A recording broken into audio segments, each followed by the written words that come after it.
It's even better, Drew. It's like you're just getting into the jam, and then all of a sudden it's like, nope, The beat collab team, drops. Coffee Experts Club. We're just gonna break some glass and stuff. Welcome, welcome, guys. Excited to have another week Yeah, dude. back here with everybody. Yeah, Coffee Experts Club. Great to have everybody.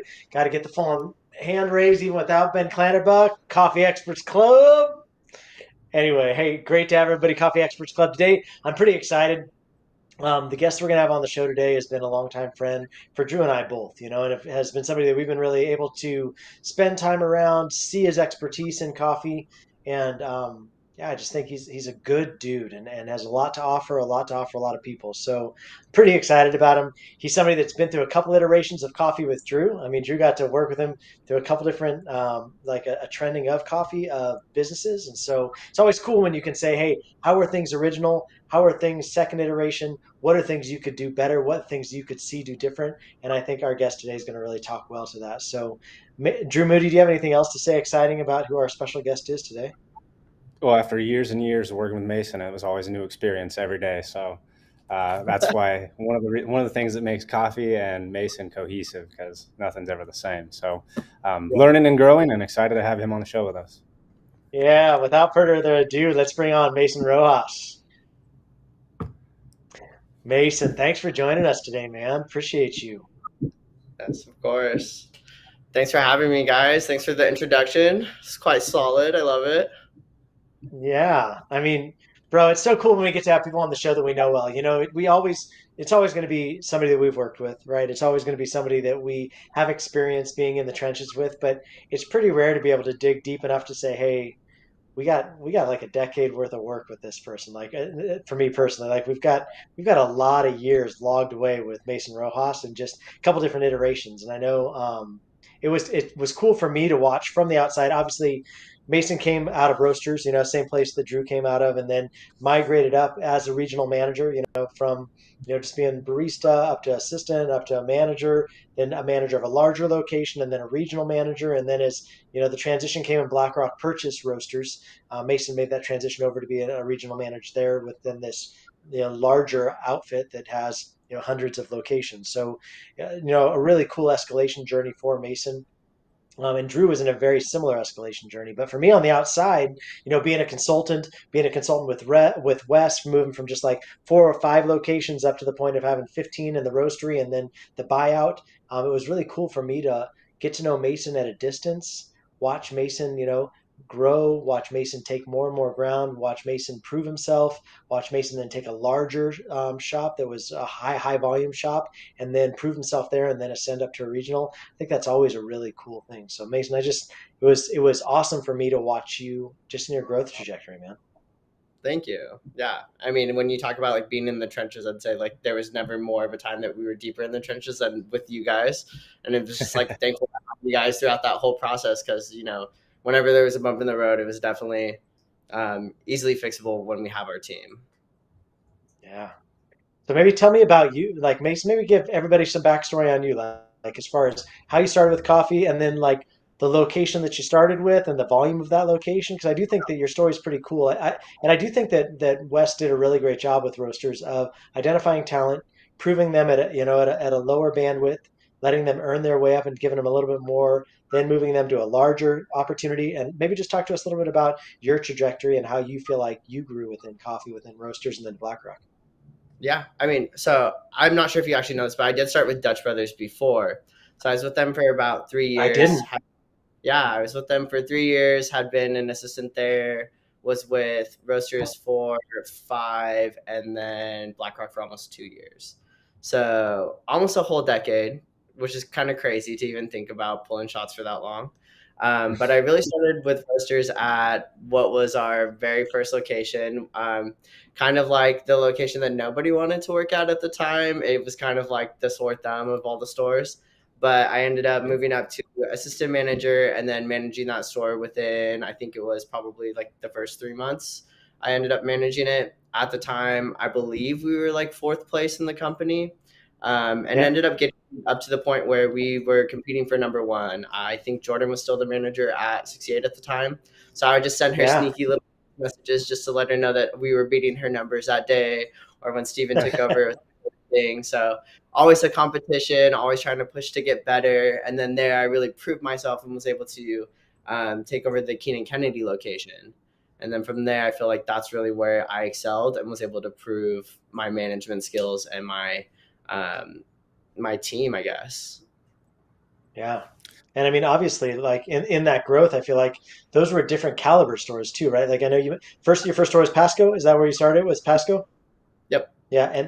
And were you pre-Dawn era, like, or were you Dawn era? I Were was you there when Dawn was there? when Don got moved up to like accounting or something, I guess, Yeah. right? I believe. Yeah. And then Bailey Brown or Bailey Yeah. Reed, he took over, and Yeah. then I took over for her like a couple months later. Yep. Cool. So I think Yeah. obviously single sided drive through, right? Like as far Yep. as there was a walk up and a single sided, and our oldest drive through, right? The one that needed probably the most love, like as far as just The most. had the least touch to it, right? Yep. But was obviously it just was a killer location for us because it was across the street from the community college, right? So you had a lot of traffic from there in the parking lot of a Red Lion, so you had some traffic that was walk up from there, and just a nice good thoroughfare, you know. And then you moved up to a pretty decent sized like cafe, right? And then from there, or to the double sided. Or sorry, did I get that off? I never really worked in the cafe until I was a regional, I believe. Yeah, that was my first Okay, time. Yeah, which I was awesome. So excited a lot of different. about. I was trapped in the little box all the time. Yes, I mean a lot of different kinds of locations, a lot of different kinds of volume. King Kennedy was, like you said, became one of our highest volume stores and punched at all the biggest ones. And I think by the end was one of the largest producers of all of them. So I think it's cool just to see your ascension in that.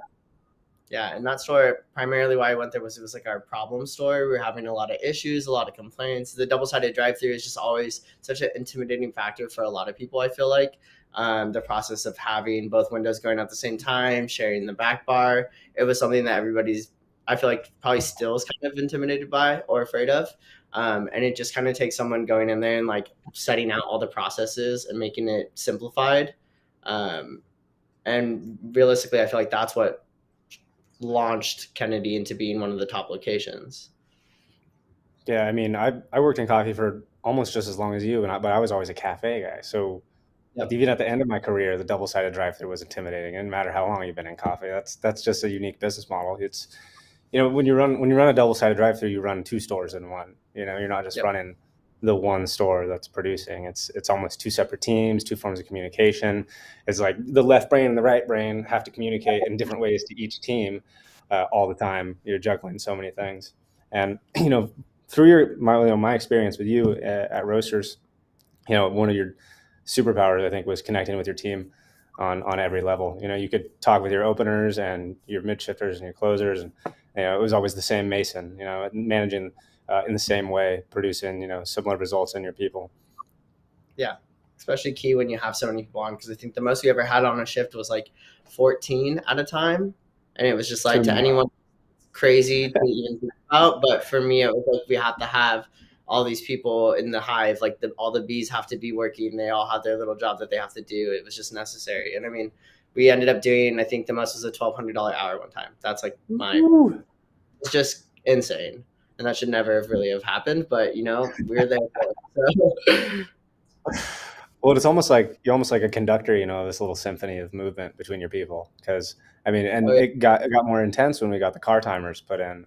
Did we open Keen with the car timers, or did we install? Do we install timers Well, post? we installed them post because I don't know if you remember this issue where we had the car time cheating issue at Kennedy, where they would go in Yeah, their of car. course. Yeah. Yeah. So then the car timer became an issue. Yeah, but there was no car timer back then, I believe. Yeah. Yeah, it Please, created a whole can nother we just level talk for. about can we just talk about that story for a minute? Like car time cheating, like that was, I mean, that like of all the coffee that we've seen, Drew, of all the different things, shenanigans people pull, that was one of the most legitimate shenanigans I've ever seen in my entire life of trying to game a system on car times. Can we just talk about that for a second? Because that was pretty rad and something for people to watch for. I think just when you think that you put something in place for the sake of trying to justify like how much volume are you doing and how much support do you need and like how many cups are we moving and all those different things. And then when you're like, wait, what's happening over there? Like that would, because we're also like bonusing people out. Do you want to talk about that a little bit, Mace? 'Cause I think that's an interesting story. Yeah, because I mean, there's like I feel like two ways to go about the car timer. One way is to like incentivize it and be like, okay, you guys have really great car times. You could get this A, B, C, D, E, or like maybe your baristas have a really good car time for this week. You could give them some kind of prize or something. Or you can go the opposite way and penalize them for every single car time over like a specific amount, like 5 minutes.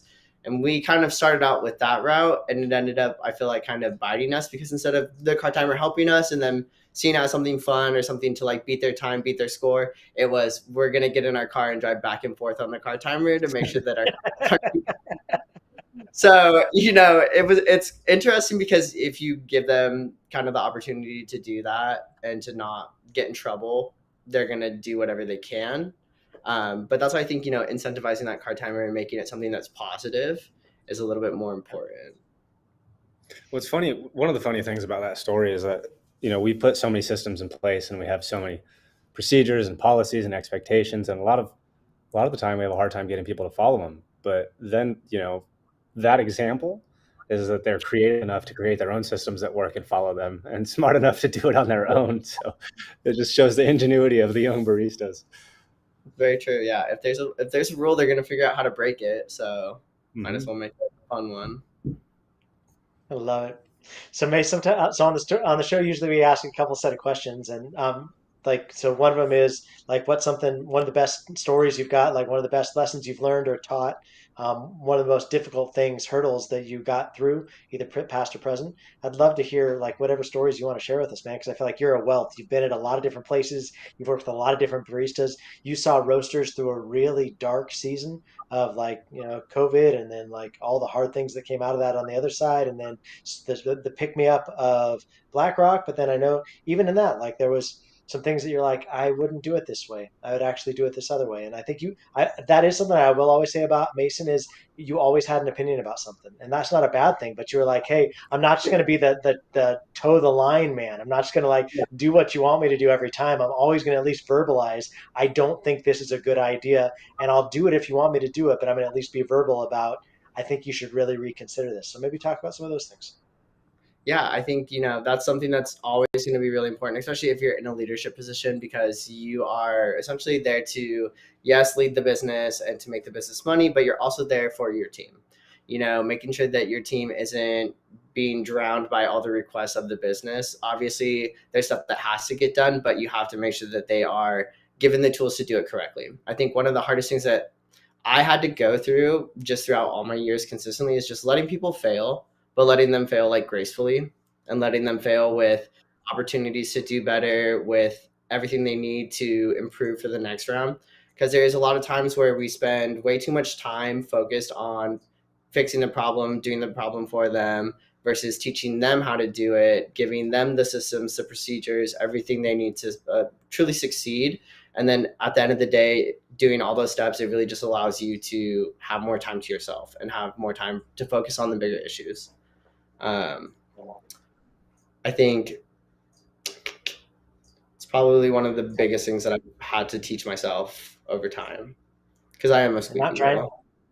Yeah, but like also not trying to own everything, right? I think you did a really good job at, hey, these are the things that I need to control, and these are the Mhm. things I'm going to empower others to do, and I'm not going to Yeah, try and get messy and like trying to control what they're doing. I'll hold them accountable, but I'm not going to try and do what they should be doing because that's what's going to enable me to do what I need to do. I mean, essentially, right? yeah. And I think that that's something too that's important when it comes to scaling your business and when it comes to opening new locations. A lot of people are going to go one way where they open up a bunch of shops really fast and then they have 100 plus stores and then they're kind of scrambling to backfill all these other little things that needed to be done, versus maybe spending too much time focused on one store and not expanding your business.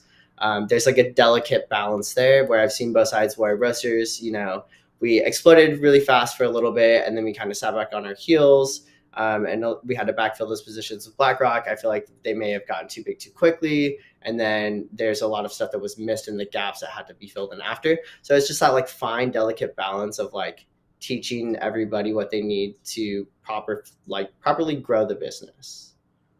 Yeah, I I like think that. Yeah. growth can kind of come at the expense of culture too. So in your growing, we were almost, religious about raising people up from within. We didn't hire on managers very often from outside because we wanted the culture to stay strong. But that also limits your resources because not everybody wants, first of all, wants to be a manager or can be a manager. Yeah. So, the different ways. I know you've been with a few different coffee companies, and the different ways to grow. You can grow exponentially. I think if you're as long as your culture allows for outside opinions, because ours is kind of all under the same house. Yeah. And I think that's one thing too that's always hard is like to speak up, especially at a big table or especially when you are talking to your boss and say, this isn't right or this is something that should be fixed. That's something that I'm well known for. But at the end of the day, I feel like it is important. There's a lot of stuff out there that does get swept under the rug that needs to be addressed. And um, being that person, it is helpful and it's helpful to the whole team at the end of the day. Yeah. How do you feel like identifying that talent, identifying those people that have those abilities? Um, like maybe you can walk us through a little bit of your like because I do feel like you did a great job at identifying people with talent on your team and raising them up to different spots, which enabled you to then ascend up to be a regional. I know it wasn't easy to leave a cash cow like a King Kennedy. That was like one of the top producers. That's always a hard decision to walk away. I know Drew, you're in a really similar position on they didn't want to release you from big stores that you were running to be able to enable you to start regional either. But Mason, maybe speak to how do you identify talent for the sake of being able to ascend up through the food chain? Yeah, I think one of my main things that I always look for is just somebody that's like tenacious, someone that's going to stay on top of it, someone that also has a really good connection with the team. It's That's what it's all about at the end of the day. If they can't properly communicate with everybody, if they don't have that ability to tell somebody, hey, would you mind cleaning out the ice bin really quick, or could you go mop the fridge? Just that basic ability to communicate that and that person accept it, because not everyone's always going to accept everything that someone tells them. Sometimes it can be off-putting, but there's a certain way to go about doing it that is kind of like elegant, I guess. So I always look for that. I always look for people that are going to show up. They're going to be a part of the culture stuff. They want to do stuff with the team, because that's really what translates to building an effective team. I know with my team at Kennedy, that was probably the closest that I've ever had as a group of employees. Like, it got to the point where for our store meetings, we'd be outside doing a barbecue in the parking lot. Like, stuff like that is, and employees that have ideas like that, they want to do things like that. Those are the kind of people that I want on my leadership team, because that means that they're going to want to help grow the culture. They're going to want to help progress everybody at the same time. That's interesting. It's an interesting concept because Drew, you were just talking about culture too. Like, how do you preserve your culture? But that's an interesting addition, Mason. How do you find people that are actually contributing to your culture, not just continuing, but contributing, like having new ideas that are going to, add more and more and more to just the health of the place. It's good. Yeah. Well, and then you have a team. When you had a team so big, so I always I never had a team. Even I think biggest team was barely 16 people. It wasn't. We never had 14 people on a shift, so it was easier to delegate small tasks to people. So how did you find? I'm sure not everybody wanted small tasks, but pick and choose the people within your store, maybe that you saw a little shine in. I guess, yeah, that's the thing is, sometimes I didn't. Sometimes I wasn't able to find people to do things, and that's just the reality. I feel like is, it would be nice to piece everything out to everyone, but at the same time, it just sometimes doesn't happen, and that's something that you have to like accept. And I think that there's um, kind of like a way that you build your store and that you frame it for the employees. I would at least every quarter send out just a friendly reminder that, scheduling in hours are performance based. If you want more hours and if you want to work in the morning, then this is what needs to be done. And then that's really when you see people step up and they say, okay, I want to do that, or I'll take over this small chore, I'll take over this small duty, because they know that that's how the schedule is. So I always would send out that friendly reminder, just, hey, just so you guys know, if you're not working in the morning anymore, this is why. Because at the end of the day, it is still a job. Coffee shop's still a lot of fun. Yeah, We still got to clean the ice machine. We still got to change the cold brew. We still got to do all those little things. So we can still have fun, but people still have to do their work.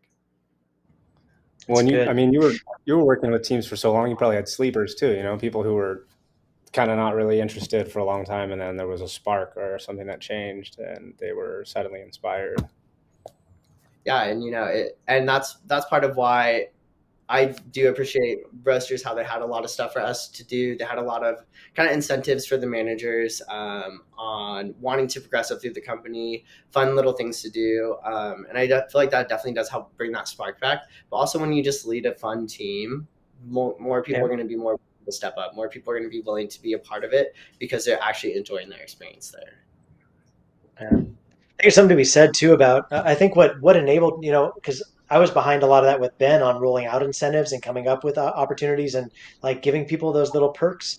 I think that came out of a very similar season when Wes decided to create his own energy drink. Wes decided to create his own frat mix. So then we started saving some money. You know what I mean? Like we dropped our cogs, which grew money, which enabled us then to incentivize people. And I think sometimes we just think about, well, how can I get my stuff as cheap as possible so I can make the most money? But really, in all honesty, the reason why you're trying to drop your cogs to save you some money is so that you can create better culture, so that you can actually invest back in your people and get them to want to stay. And I think that that can be lost sometimes the bigger that you get without realizing, no, no, no, listen, we're trying to operate lean. And I know when BlackRock first came in and started looking at roasters, they're like, how are you guys doing it this lean? And I had a conversation with them about like, hey, don't mess with the magic. Like there's something magic that's going on here. Like white label this thing. You have to continue to own them and just let them be roasters if you have to, but don't mess with the magic, because there was a special spark in that margin that Wes created, and then they enabled to incentivize people, which was really a special thing I think within roasters culture. Yeah, because those incentives built the culture overall, and it helped everybody. I feel like really get into the coffee shop experience because nowadays everybody has a rocket, everyone has a horchata, everyone has those drinks that we had that were our staples, and at the end of the day, it's all about the experience at the coffee shop. They can go down the street to another coffee shop now, probably get something similar. It's never going to taste the same as when like we made it, of course, but Of course. of course, but that's the thing is it's an experience. It's going there, talking to your favorite barista. When they're happy, the coffee just overall tastes better, and I feel like the customers really feel and like vibe off that. Yeah, it's awesome. In the couple minutes we have left, Mace, like tell us. I know coffee has been something that like you've been doing, like, and you have done, but it also has kind of progressed you into a future career. And I think that it's good for people to realize that too. I think there are seasons for people, and I think you obviously ascended within coffee all those years, and it's taken you into something else cool too. I don't know if you want to talk about that a little bit too, because I think that you're doing something pretty cool now as well. Yeah, and I think that it was definitely one of the hard things for me, doing coffee for so long, but also recognizing that like I need to give back some time to myself, and then I need to do something for myself now. So now I am a agency coordinator for combined insurance. So I deal with life, accident, disability, cancer, critical illness insurance, but I work in the employee benefits realm. So I spend all day going out there talking to different business owners about all the products that we have to offer their employees, and whether or not they want to be on the side of employers that don't offer benefits versus the side that does. Only about 58% of small to medium sized businesses right now offer employee benefits. So you can either be on that one half where they're going to want to go work for you because you have something to offer them, or you can be on the other half where they're going to probably be there for a little bit and your retention rate is going to be a lot lower. So it's just me going out there educating them. I'm also one of the trainers for our company, so I spend a lot of time doing that now. But it's nice to be able to take all my skills of training with BlackRock and Roasters. That was one of my skills and one of my fortes. And then now doing that in my new job, it's way different rules, obviously, way different policies. But I have to make sure that everyone's still having fun during training, and then being that squeaky wheel, I guess, at BlackRock and Roasters, speaking up for the employees is kind of the same thing that I'm doing now. Talking to businesses. A lot of business owners say, well, we can't afford it. It doesn't cost the business any money. Your employees are paying for it. If they want it, then that means they want it.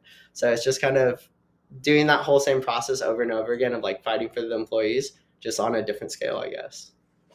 I love it, Mason. Taking all the things that you learned all those years at Roasters, slinging coffee and loving on Yep. your baristas, man, and taking it on Yep. into futures. I think that's one of the most exciting things for me about coffee is giving people skills as they grow, and then making sure you're escalating your people so they're growing with the skills, and then being able to realize, hey, listen, let's release them into the wild. Let's let them go and do what's in their heart to go do, and realize that you contributed to that. So I just want you to know, Mace, like it's been so good just to watch you ascend in your journey, man, and just to watch you like go from being like a kid, right, to being this man now of having your own career, doing your own thing, and just super grateful for you, brother, and just to watch you and the way you love your people and lead your people has been super special for me. So really grateful to have you today on Coffee Experts Club. Thanks, boys. I miss you guys a lot. It's great seeing you. I'll come Yeah, back anytime. awesome. Well, we'll have you back for sure. So I hope you guys have a great day. Thanks for joining us for Coffee Experts Club, and we'll see you next week. See you, everybody. Thanks, Mace.